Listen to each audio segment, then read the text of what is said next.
রাধে রাধে। গীতার মূল্যায়নের আগের ভিডিও ছিল শ্রীমদ্ ভগবদ্ গীতার ৩য় অধ্যায়ে ২৩ নম্বর ও ২৪ নম্বর শ্লোকে অনুবাদ সহ তাৎপর্য করে বলেছিলাম। আজ ২৩ ও ২৪ নম্বর শ্লোক অনুবাদ সহ ব্যাখ্যা করে বলবো।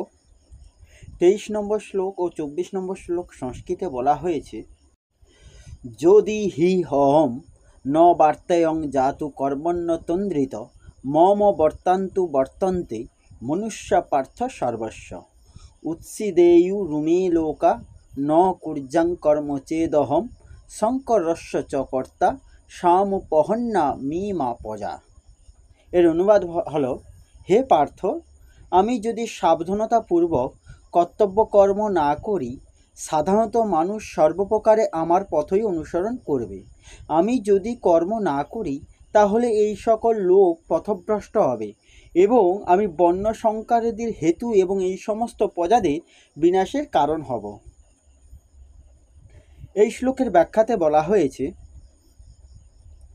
যদি ঐহি অহম ন বার্তেয় জাতু কর্মণ্য তন্দ্রিত, অর্থাৎ পূর্বশ্লোকে উদ্ধৃত বর্ত এবচ কর্মণি পদ্রি দৃঢ়তর করার জন্যই এখানে হি পদ্রি ব্যবহৃত হয়েছে।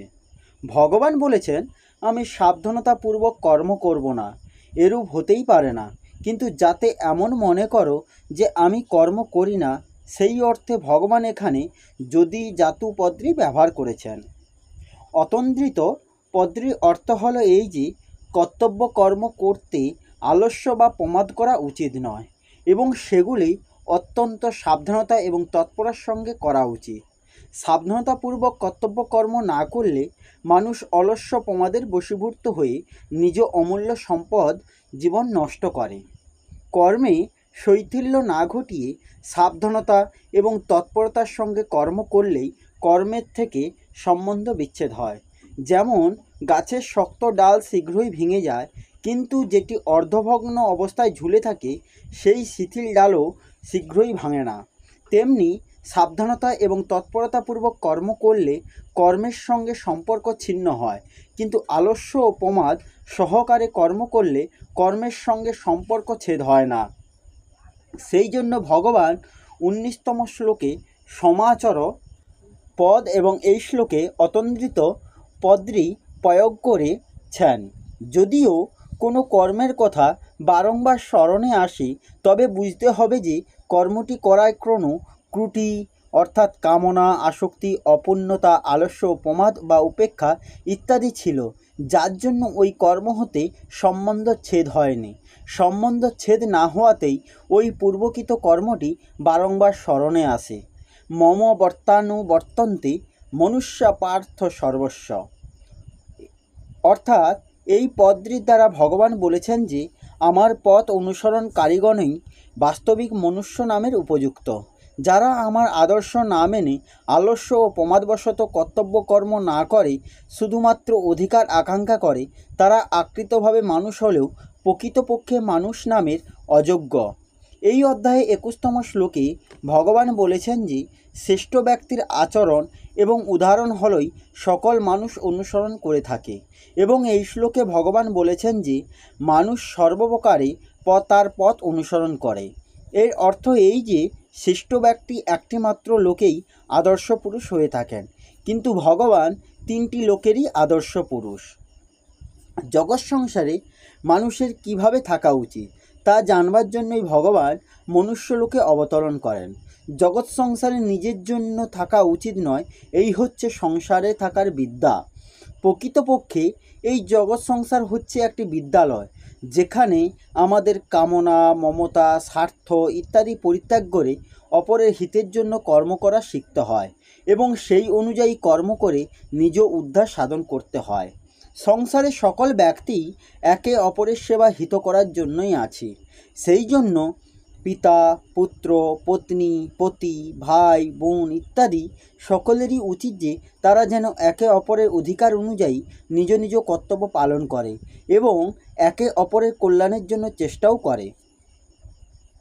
উৎসিদেয়ী রিমে লোকা ন কুর্যাং কর্ম চেদহম, অর্থাৎ ভগবান ২৩তম শ্লোকে যদি হজ্জং ন বার্তেয়ং জাতু কর্মণ্য তন্দ্রিত পদের দ্বারা কর্মের সাবধানতা অবলম্বন না করলে যে ক্ষতি হতে পারে সেই কথা বলেছেন। এবং এই শ্লোকে উপরের পদটিতে কর্ম না করলে যে ক্ষতি হতে পারে তার কথা বলেছেন।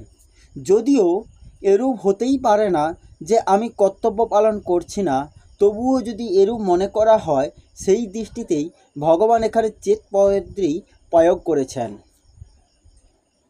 এই পদটির তাৎপর্য এই যে মানুষের কর্ম না করাতেও আসক্তি হওয়া উচিত নয়। সেই জন্য ভগবান নিজের উদাহরণ দিয়ে বলেছেন, আমার কোনো কিছুই পাওয়ার বাকি না থাকলেও আমি কর্ম করি। আমি যদি যে বর্ণ আশ্রম ইত্যাদিতে আমি অবতার রূপে জন্মগ্রহণ করেছি সেই অনুযায়ী নিজ কর্তব্য পালন না করি, তাহলে সমস্ত মানুষ উৎসন্নে যাবে, অর্থাৎ তাদের পতন ঘটবে। কারণ কর্তব্য ত্যাগ করলে মানুষের মধ্যে তামসিক ভাব উৎপন্ন হয়, যাতে তার অধোগতি হয়। ত্রিলোকে ভগবানই একমাত্র আদর্শ পুরুষ এবং সমস্ত প্রাণী তাকে অনুসরণ করে। সেই জন্য ভগবান যদি কর্তব্য পালন না করেন, তাহলে ত্রিলোকে কেউ নিজ কর্তব্য পালন করবে না। নিজ কর্তব্য পালন না করলে তাদের স্বতই পতন ঘটে। শঙ্করস্য চ কর্তা সামুপহন্না মীমা প্রজা, অর্থাৎ আমি যদি কর্তব্য কর্ম পালন না করি তাহলে এই সমস্ত লোক উৎসন্নে যাবে এবং আমি তাদের ধ্বংস হওয়ার কারণ হব, যা কখনো সম্ভব নয়। পরস্পর বিরুদ্ধ দুটি ধর্ম বা ভাব যদি একত্র মিলিত হয় তাহলে সেটিকে শঙ্কর বলা হয়। প্রথম অধ্যায়ের 40তম এবং 41তম শ্লোকে অর্জুন বলেছিলেন, আমি যদি যুদ্ধ করি তাহলে কুলক্ষয় হবে। কুলক্ষয় হলে সনাতন ধর্ম কুলধর্ম নষ্ট হয়ে যায়। ধর্ম নষ্ট হলে সমস্ত কুল পাপে ভরে যায়। পাপ অত্যন্ত বেশি হলে কুলস্ত্রীগণ ব্যভিচারিণী হয় এবং নারীগণ ব্যভিচারিণী হলেই বর্ণ সংকর উৎপন্ন হয়। এখানে অর্জুনের মনোভাব ছিল যে যুদ্ধ করলে বর্ণ সংকর উৎপন্ন হবে, কিন্তু এখানে ভগবান অন্য কথা বলেছেন। তিনি বলেছেন যে যুদ্ধরূপ কর্তব্য কর্ম না করলে বর্ণ সংকরতার উৎপত্তি হয়। এতে ভগবান তার নিজের উদাহরণ দিয়ে বলেছেন, আমি যদি কর্তব্য কর্ম না করি তাহলে কর্ম, ধর্ম, উপাসনা, বর্ণ, আশ্রম, জাতি প্রভৃতিতেই সব কিছুতেই স্বাভাবিকভাবে সংকরতা এসে যায়। অর্থাৎ কর্তব্য কর্ম না করলেই সংকরতার উৎপত্তি হয়।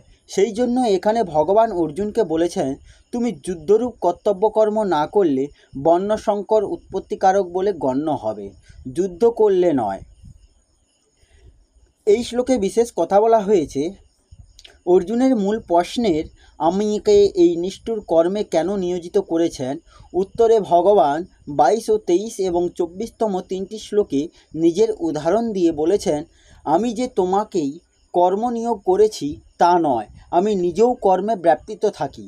প্রকৃতপক্ষে যদিও এই ত্রিলোকে আমার কর্তব্য বা প্রাপ্তব্য বলে কিছুই নেই, ভগবান অর্জুনকে এই কথার ইঙ্গিত দিয়েছেন যে এখন এই অবতার রূপ তুমিও এবং আমিও স্বীকার করে নিয়েছি যে তুমি রথী হবে এবং আর আমি সারথি হব। তাহলে দেখো, ক্ষত্রিয় হয়েও আজ আমি তোমার সারথ্য স্বীকার করে নিয়ে নিজ কর্তব্য সাবধানতা এবং তৎপরতার সঙ্গে পালন করছি। আমার এই কর্তব্য পালনেও প্রভাব তিলকে পড়বে, কারণ আমি হচ্ছি এই তিলকের আদর্শ ব্যক্তি। সকল প্রাণী আমারই পথ অনুসরণ করে, তাই তোমারও নিজ কর্তব্য কর্ম উপেক্ষা না করে আমার মতো সাবধানতার সঙ্গে তৎপর হয়ে তা পালন করা উচিত। এই হলো শ্রীমদ্ভগবদ্গীতার 3য় অধ্যায়ের 23 ও 24 নম্বর শ্লোকের অনুবাদ সহ ব্যাখ্যা। আসবো পরের ভিডিওতে। রাধে রাধে, জয় শ্রীকৃষ্ণ, জয় গীতা।